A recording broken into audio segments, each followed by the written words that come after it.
Welcome back to the class Computational Neuroscience, Neuronal Dynamics of Cognition.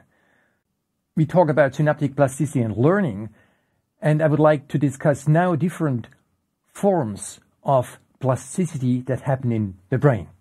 So one way to cause synaptic plasticity is to send out a spike along the axon from a presynaptic neuron, J, to a receiving neuron or postsynaptic neuron, the neuron that sits after the synapse, the postsynaptic neuron, called I. And now, a first spike will evoke a response, and it has a certain amplitude. And the second spike, 50 milliseconds later, will again cause a response, and it has a reduced amplitude. So you see that the response amplitude, which for us is a measure of the synaptic weight, this response amplitude goes down from one spike to the next. Now, if I wait something like 500 milliseconds, and then give another spike, then the response amplitude is basically back to normal. This phenomenon is called short-term plasticity. There are fast synaptic changes, the amplitude goes down rapidly, but it also recovers rapidly back to normal. The specific case here is called synaptic depression, but there's also synaptic facilitation, so that over a few spikes the response would get stronger, and again, the recovery is rapid. Now here's a different scenario of stimulating. Previously I just stimulated the presynaptic neuron. Here we'll stimulate two neurons. So the way the experiment proceeds, very schematically, I send over a spike over the axon, it goes through the synapse to the postsynaptic neuron and causes a response. And this response has a certain amplitude, which is my measure of the synaptic weight, Wij, from J to I. And then I stimulate both neurons. I stimulate this neuron here, I give an input pulse, and then I stimulate this neuron here. 10 milliseconds later, I stimulate the next neuron. And then I repeat the whole thing again. Pre, then post. Pre, post, pre, post, pre, post. Maybe 60 or 80 repetitions, and the synapses will change. Now I will measure this change, for example, 10 minutes afterwards or 30 minutes afterwards. So I give a pulse here, and it will again cause a response. But now this response is much bigger. That's this curve here. This response is much bigger. The amplitude has increased. So long-term plasticity means that the changes that are induced by this protocol, pre-post, a protocol where two neurons are active together, these changes will last for a long time. For example, 30 minutes or 60 minutes or 2 hours or even 24 hours or longer, maybe 10 years. So long-term plasticity comes in two flavors. One is an increase. It's called long-term potentiation or LTP. And with a different manipulation here, it could also be a decrease of the response with reduced amplitude, which would be called long-term depression or LTD. The induction of long-term plasticity can be quite rapid, just a few seconds of stimulation of both neurons together, but importantly, these changes persist for a long time. So we arrive at the first classification of synaptic changes. There's short-term plasticity.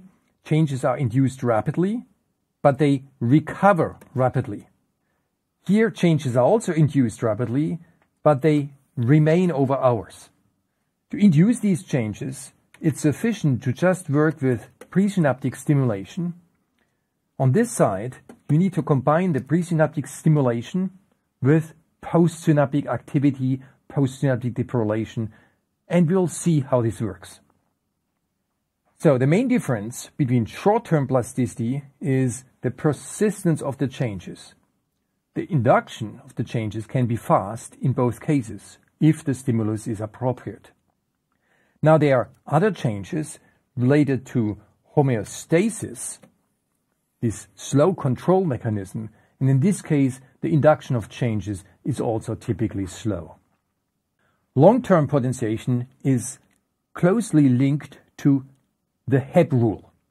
Hebb was a theoretical psychologist who wrote up his thoughts about synaptic changes. And what he said is that if there is an axon coming from a presynaptic cell J, and if this axon carries spikes so that the presynaptic neuron takes part in firing the postsynaptic one, then some change happens so that the efficiency of J as one of the cells firing I is increased. Now for us this means it's a local rule. For this synapse here, what matters is the activity of neuron J and the activity of neuron I, but not the activity of other neurons K. And somehow this notion of takes part in firing the postsynaptic cell means that the two neurons have to be active together. Very schematically, a Hebbian learning experiment runs as this. You first send out a test spike to see how strong the weight currently is. Then you do the Hebbian protocol where both neurons are active together. And then you send out another test pulse and you may see that the weight has increased. So this increase implies, in our notation, a change of the synaptic weight, the weight from neuron J, this is this index here, to neuron I, Wij. And here's the result of a specific protocol. That's the protocol I mentioned before. I have the two neurons firing together, but each time the presynaptic neuron fires a little bit before the postsynaptic one. And then we have 60 repetitions, pre-post, pre-post, pre-post, pre-post. Now if you look at the EPSP amplitude in a situation where you do this pre-post with a time difference of a few milliseconds, here for example about 20 milliseconds, then you find a change of the weight, of this weight, that's the weight change, and you can follow this weight change, that's the weight change, and you see that it persists for a long time, 30 minutes or 1 hour. And so this final value is the value that's plotted here. Now if the presynaptic spike comes earlier with respect to the postsynaptic spike, then I would have a point maybe here. If the presynaptic spike comes a few milliseconds after the postsynaptic one, and again I do several repetitions, so this would be post-pre, post-pre, post-pre, then I get a result here. So on this side we have long-term potentiation, and on this side we have long-term depression or LTD. So long-term potentiation occurs for the situation that pre before post, repeated several times. Long-term depression is post before pre. Because the result depends on the precise relative timing of the presynaptic spike with respect to the postsynaptic one, this is called spike timing dependent plasticity. This is just one manifestation of long-term potentiation and long-term depression. There are other means. There are other means to induce synaptic plasticity. So in this case, the postsynaptic neuron does not fire at all. The neuron is first held at its resting potential, close to minus 70 millivolt, and we give test pulses, and every 10 seconds a pulse, and each pulse causes a postsynaptic current, which is plotted down here, but it's an excitatory current. Then we give a protocol, and during the protocol, the neuron is kept at minus 40 millivolt. So the neuron is not spiking, but this is a value that's very close to the spiking threshold, or even above the spiking threshold. So the neuron is sort of active, but without firing. It's kept at a high voltage. And while it's kept at a high voltage, the presynaptic synapses are stimulated with a high frequency burst. A couple of bursts at 100 Hertz, so it's really brum, brum. It's a strong stimulus. Such a stimulus is sometimes called a tetanus or tetanic stimulation. And then we can follow, so this stimulus was given at the time 10 minutes, after 10 minutes of this testing, and then we can follow, and we can, for example, look at 30 minutes, and at 30 minutes the EPSC is much bigger, and so this increase in the size of the EPSP, that's the signature of long-term potentiation, an increase that persists for many, many minutes. So, long-term potentiation can be induced by many different protocols, and it means that the changes persist for a long time. Now, the question which comes up is, what's the function of this? Is this really a form of synaptic plasticity that is useful for learning a new behavior? Is it useful for development, varying receptive fields? Is it useful for activity control, for homeostasis? Is it useful for coding, for energy conservation? So Hebbian learning, as I described it, is essentially unsupervised learning. It's a local learning rule. If I have two neurons that are active together, then this connection will be strengthened. There is no notion whether it's good or bad to strengthen this connection. I just need the activity of a presynaptic neuron, some signature of an activated state of the postsynaptic neuron, and this leads to a change of the synapse. Now, Hebbian learning, per se, as described, is not sufficient for the task we could be interested in. For example, a rat sits in a tea maze. The food is to the left, but actually in the first trial it makes a right turn. Now, first trial, at this point here, in the hippocampus, that represents the space, remember the London taxi drivers, a certain subset of neurons is active. Maybe these neurons. Now, the right term is encoded in some other area of the brain, and it means coding for the program turn right means there are again some active neurons. Now, Hebbian learning means that this co-activation would lead to a strengthening of these synapses, and the result is that after the first trial, it's even more likely, if the rat is back here, that it would again turn to the right, which is the wrong action if the rat would like to find the food. So, what is missing? What's missing is this notion of success, this notion of reward.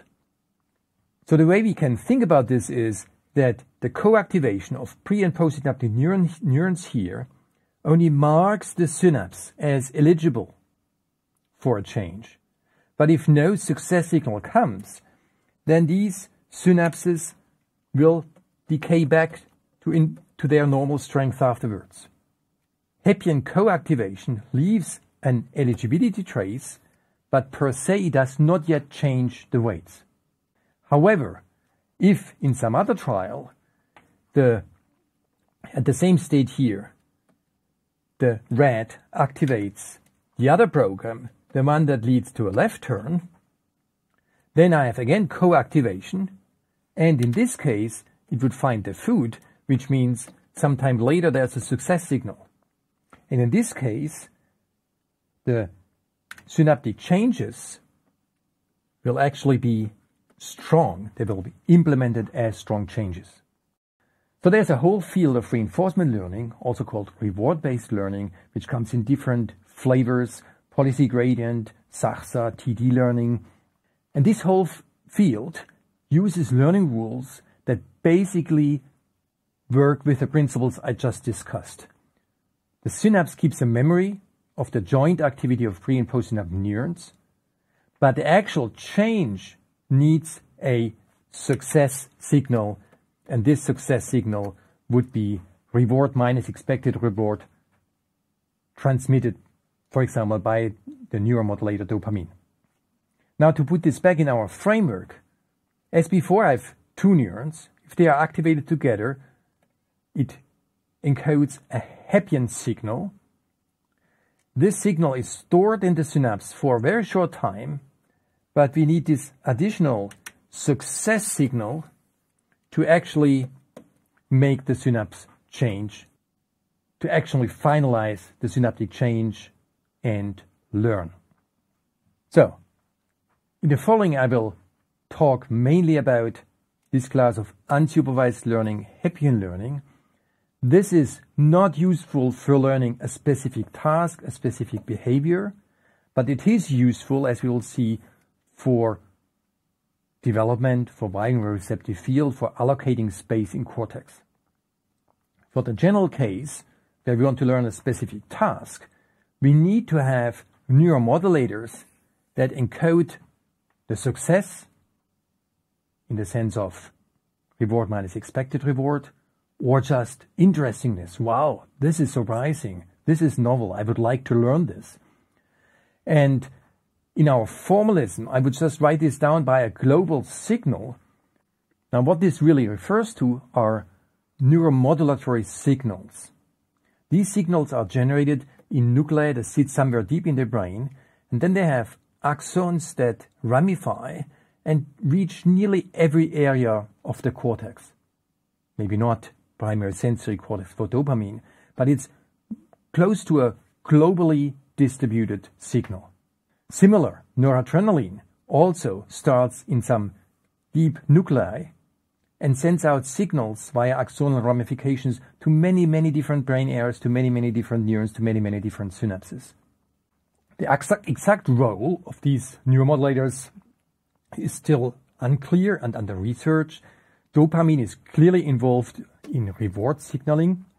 Noradrenaline might be related to novelty and surprise, but note that there does not have to be a one-to-one correspondence. For example, if I span a space with two axes, one is success, the other novelty, then it could very well be that dopamine and noradrenaline have a slightly shifted configuration. So I discussed a lot of biological aspects, and before we continue, I would like to encourage you to look at the following quiz.